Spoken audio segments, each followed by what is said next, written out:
Oui, j'appelle l'homme de Dieu, le pasteur Kofi, et sous nos acclamations, on acclame pour Dieu.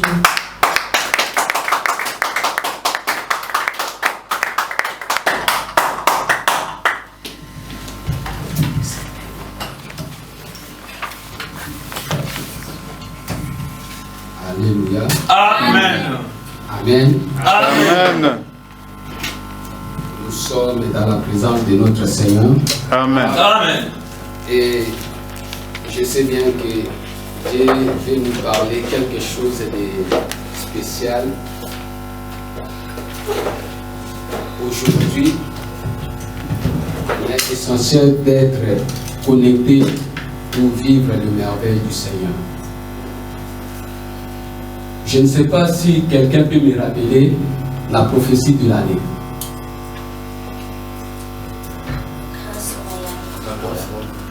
La grâce royale. Oui, la grâce est royale. Mais c'est très très important. La prophétie est annoncée la grâce royale.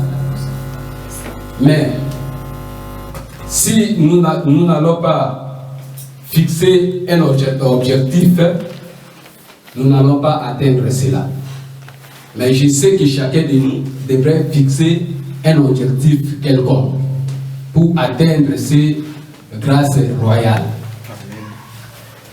Je dis, il fallait faire un projet au courant de l'année pour atteindre la grâce royale. Nous sommes que dans notre premier trimestre de l'année, mais si tu ne vas pas planifier cela, tu ne vas pas vivre la main de l'Éternel. Amen. Chaque fois, on voit, on fait des prophéties, mais des fois, on arrive à la fin, c'est comme les choses n'ont pas marché. Il faut se poser des questions. Est-ce que réellement, lorsqu'on prononce la prophétie de l'année, est-ce que nous suivons cela? Est-ce que nous faisons quand même une planification pour atteindre cela? Bien-aimés, nous sommes dans le premier trimestre de l'année. Je vous invite que chacun de nous puisse fixer un objectif et continuer à chercher à accomplir cela. Pour ne pas beaucoup plus tarder, nous allons prendre dans le livre de Jean 19, verset 30. Et on va ajouter encore dans le livre de Néhémie 6, verset 15.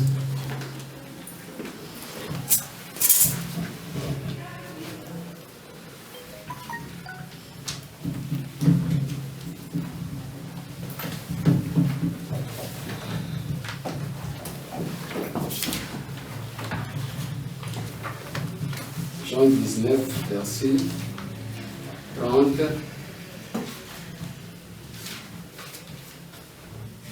Et celui qui a trouvé peut venir dire.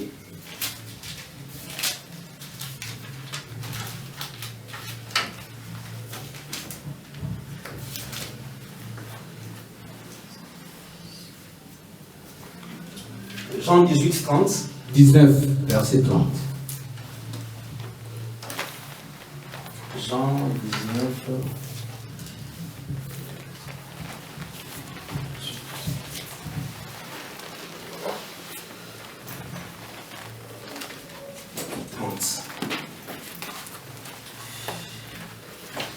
Jean 19, le verset 30. Je lis au nom du Seigneur.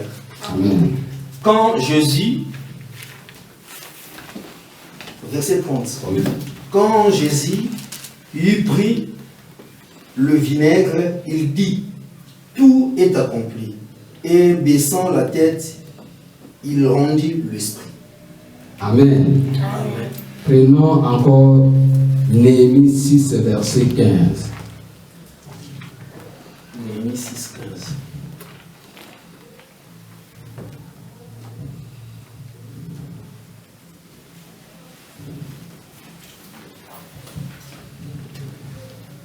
Néhémie 6, verset 15. Oui. La muraille fut achevée le 25e jour du mois de l'île, en 52 jours.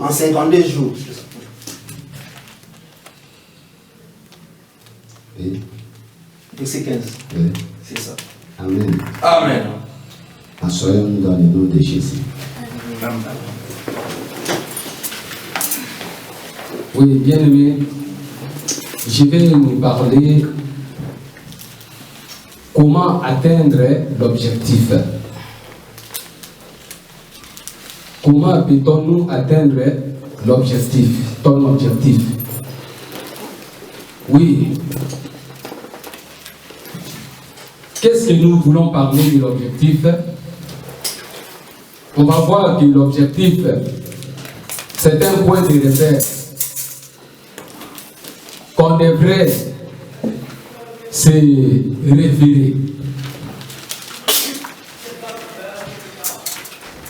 Un objectif, c'est un point de repère qu'on devrait se référer. Ou aussi, on peut dire qu'un objectif est aussi un projet à réaliser. Oui, bien aimé. Si nous allons voir, toujours dans les Écritures, on va voir que Jésus-Christ, comme nous venons de lire dans les livres de Jean, il avait aussi un projet jusqu'à ce qu'il est monté sur la croix et arrivé sur la croix, il a dit que tout est accompli. Il dit il a réalisé ce qui était comme un projet. La Bible nous fait voir que Jésus-Christ, il a laissé le trône de pouvoir, il est descendu pour sauver l'humanité entière. Et la Bible nous fait voir, il a marché sur la terre comme des humains. Il a mangé avec les humains. Il était 100% homme, 100% Dieu. Mais un jour, il a eu aussi le projet parce que il est venu sur la terre pour accomplir le projet. Et ce projet que Jésus-Christ avait, si nous allons parler de projets, on va voir que nous avons 3 types de projets. 3 sortes de projets à réaliser. Il y a des projets à court terme, il y a des projets à moyen terme, il y a aussi le projet à long terme. Mais tous ces projets, nous savons que notre Seigneur, il a réalisé cela. Si nous allons voir les projets à court terme, on va voir que c'est un projet qui commence à partir d'un jour jusqu'à une année, un an. C'est comme nous voyons aussi, même nos chefs de l'État, ils sont élus, ils commencent à dire que les 100 jours, il va travailler pour les 100 jours. Son projet à court terme, veut dire pour qu'on puisse voir si réellement cela marche. Et Jésus-Christ aussi avait un projet de court terme. Il a annoncé sa mort. Jésus-Christ a annoncé sa mort. Il a annoncé aussi sa résurrection. En disant qu'il va mourir et le 3e jour, il va ressusciter. Et cela fut accompli. Ce que nous voyons même dans la Bible, il dit, tout est accompli. Ce qu'il avait annoncé, on l'a conduit jusque dans le mot de Golgotha. Et après, on l'a crucifié et il fut mort. Et le 3e jour, Jésus-Christ est ressuscité. Il n'est plus dans le tombeau est vide. Il a accompli ce qu'il avait vraiment réalisé comme un projet. Le projet à court terme. Et nous aussi, nous devons aussi faire des projets d'ennemis. On vient de parler de l'année de grâce royale. Mais bien aimé, si tu n'as pas un projet, sache-le que cela va passer inaperçu. Si tu ne vas pas fixer un objectif, ça sera comme un slogan. Tu ne vas pas bénéficier. Mais c'est le moment que chacun de nous devrait fixer un objectif quelconque pour atteindre cela. On n'est qu'au début de l'année. Mais c'est le moment vraiment de faire quelque chose pour bénéficier de la grâce royale. Bien-aimés, il y a encore l'autre type. Il y a encore l'autre type de projet à moyen terme. Jésus-Christ, il a commencé aussi à réaliser le projet à moyen terme. Ce projet à moyen terme, cela commence de 2 ans à 4 ans. Cela nous montre que Jésus-Christ avait aussi réalisé parce qu'il a formé ses disciples jusqu'à 3 ans et demi. Il a réalisé aussi. Si aujourd'hui nous sommes là à parler de la bonne nouvelle, c'est au travers des projets que Jésus-Christ avait formé les disciples. Et cela, nous voyons tous, c'est presque arrivé dans tous les coins du monde. Cela est accompli. Il y a aussi l'autre type de projet qui est le projet à long terme. On va voir que Jésus-Christ aussi avait ce projet. Lorsqu'il disait, je vais au Père, je vais vous préparer une place. Après, je viendrai vous prendre là où je suis, que vous y serez aussi. C'est un projet à long terme que Jésus-Christ avait dit. Et chacun de nous est arrivé. Oui, il vient te prendre. Mais bien aimé, il faut préparer cela. Parce que beaucoup de gens aujourd'hui, ils se contentent de ce monde. Or, nous sommes que des pèlerins dans ce monde. Nous sommes que des pèlerins dans ce monde. Mais beaucoup de gens, ils se donnent dans ce monde. Ils oublient même leur salut. Or, notre Seigneur n'a pas besoin vraiment de ce que nous passons dans ce monde, d'avoir des villas, d'avoir des limousines, d'avoir tout ce que nous voulons. Or, cela va passer. Le monde va passer et tout ce qui s'y trouve va passer. Mais nous devons chercher premièrement à sauver notre âme. Bien aimé, si nous allons voir beaucoup de gens, ils ont fait beaucoup d'efforts dans ce monde. Il y a même ceux qui disent qu'ils ont réussi parce qu'ils ont des biens matériels. Mais lorsque vous n'avez pas le salut bien-aimé, ne dis pas que tu as réussi. D'autres personnes, nous voyons la journée, tu le vois comme quelqu'un qui a réussi. Mais la nuit, bien-aimé, il t'envie toi. La nuit, il n'a pas le sommeil. Comment on doit dire que cette personne a réussi? Au moment où lui-même est la nuit, il n'a pas le sommeil. Bien-aimé, c'est ça le problème.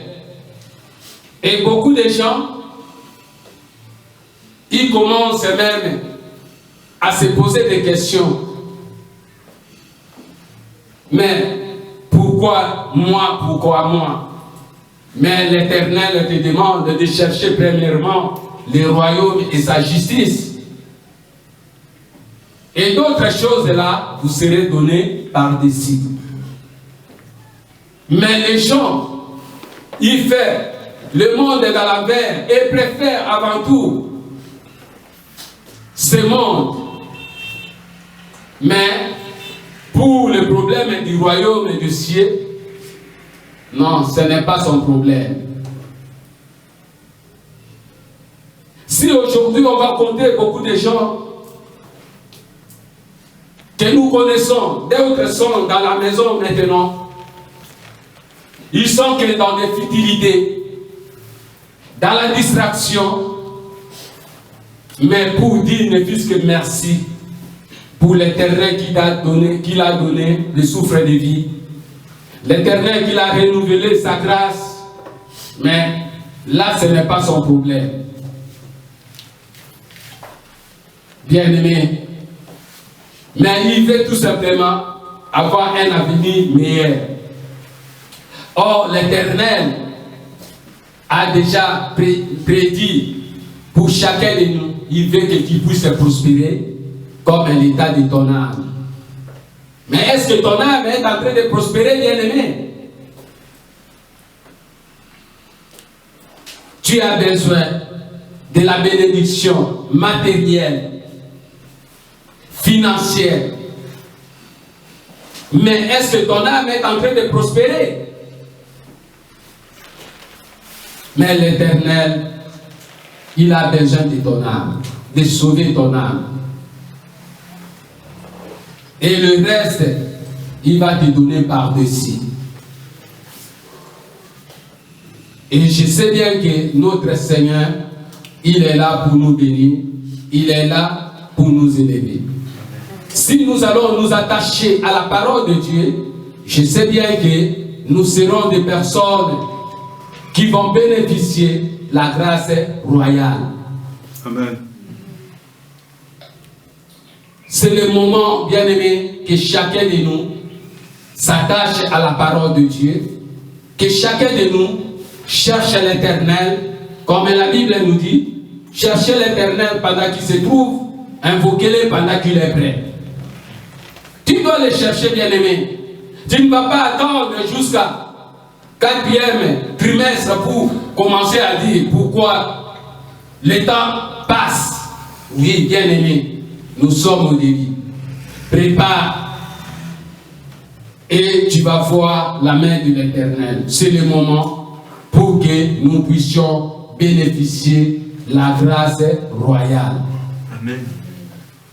Bien-aimé, mais dans toutes ces choses, pour bénéficier de la grâce royale, il y a des principes. Il y a des principes pour atteindre l'objectif. Mais le premier principe, on va voir que c'est la sagesse, bien-aimé. Il faut avoir la sagesse pour vivre les merveilles, pour vivre la grâce royale. Tu sais, Salomon, lorsqu'il est intronisé comme un roi, Salomon a demandé la sagesse, l'intelligence pour conduire le peuple. Oui, il pouvait demander les moyens financiers. Il pouvait demander que l'Éternel puisse exterminer ses ennemis. Mais Salomon n'a pas demandé tout cela. Il a demandé la sagesse pour vivre et conduire son pays. Bien-aimé, si tu auras la sagesse, je sais bien que l'Éternel va te bénir et tu vas vivre la grâce royale. Nous allons lire dans le livre d'Ecclésiaste 7, verset 12. La Bible nous dit, car à l'ombre de la sagesse, on est abrité comme à l'ombre de l'argent. Mais un avantage de la science, c'est ce que la sagesse fait vivre ceux qui la possèdent. Oui, bien-aimé, si tu as la sagesse, tu vas vivre beaucoup de choses. Tu vas être riche. Ce n'est pas ceux qui se disent qu'il a des moyens, mais la sagesse va te faire vivre des choses plus que celui qui a de l'argent. Toujours Salomon, qui était roi, mais Salomon avec sa sagesse. Nous savons que d'autres rois venaient auprès de Salomon avec le présent, les moyens pour donner à Salomon à cause de la sagesse. Bien-aimé, la sagesse est très très importante pour que tu puisses vivre la main de l'Éternel. Et à la fin de compte, nous allons vivre la grâce royale.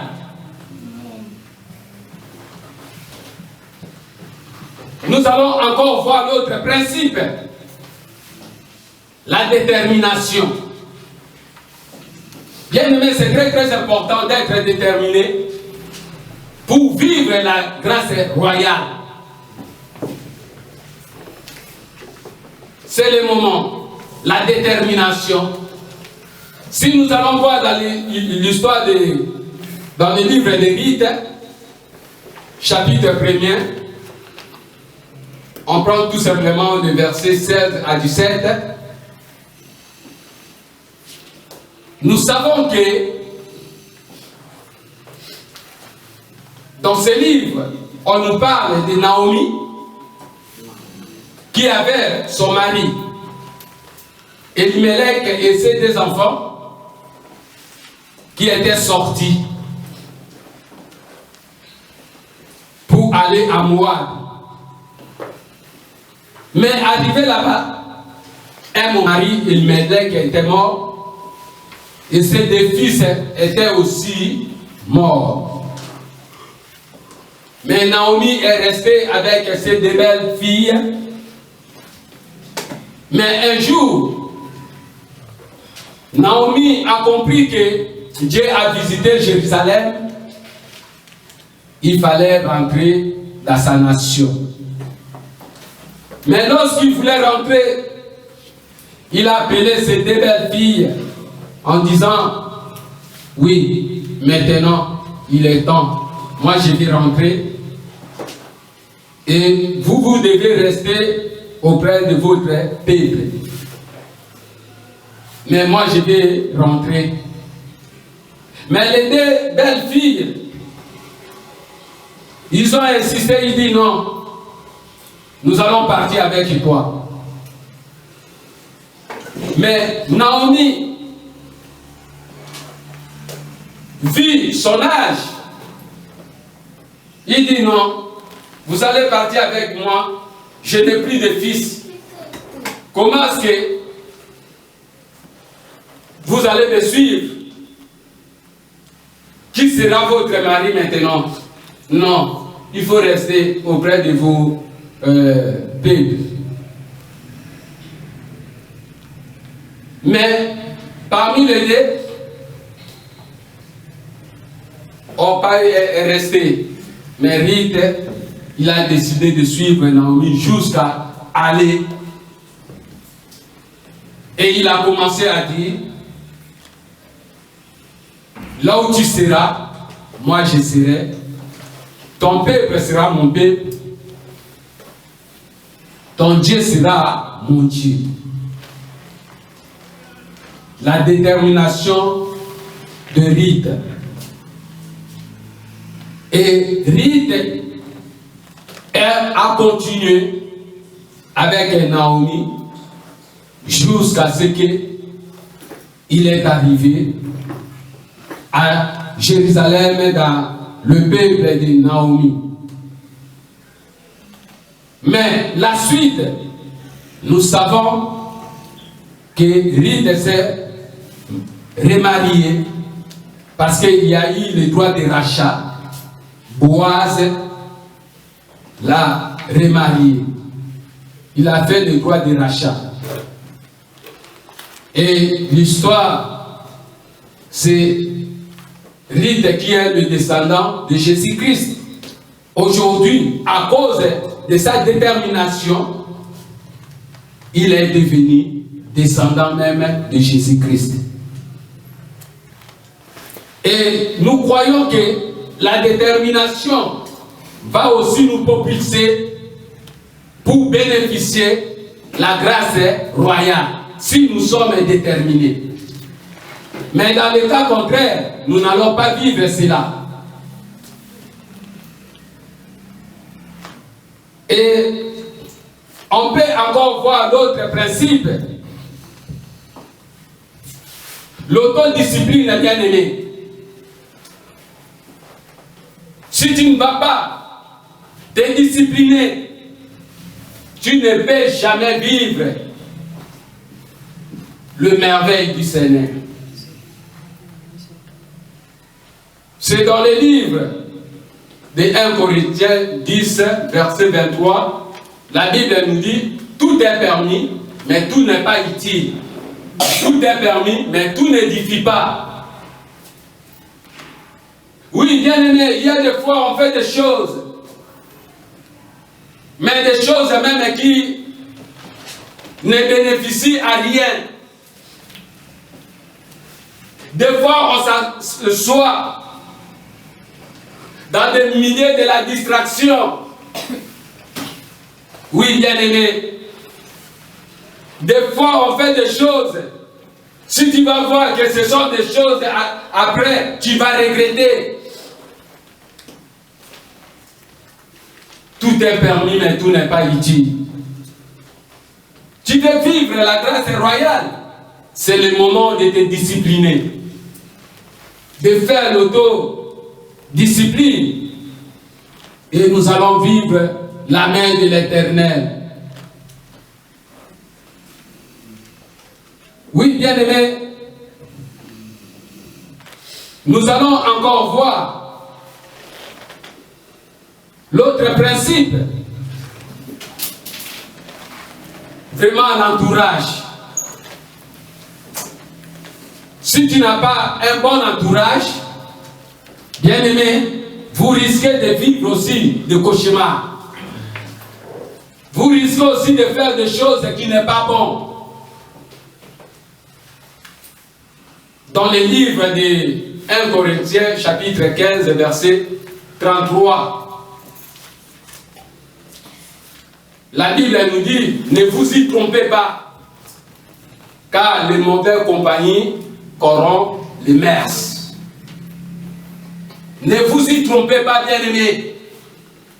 Lorsque tu t'assois auprès des hommes ou des gens ivrognes, vous risquez aussi d'être ivrognes.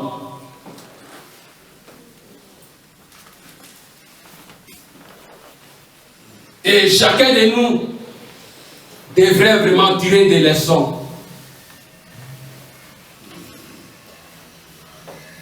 L'endroit où vous fréquentez, ça doit être un bon endroit. Ce n'est pas n'importe quel endroit que vous devez aller, bien aimé. Et je sais bien que nous allons vivre la main de l'Éternel. C'est très très important, bien aimé. Et nous allons voir la main de l'Éternel manifestée. On va encore voir l'autre principe. Être courageux. Si tu seras courageux cette année, tu vas vivre aussi la grâce royale.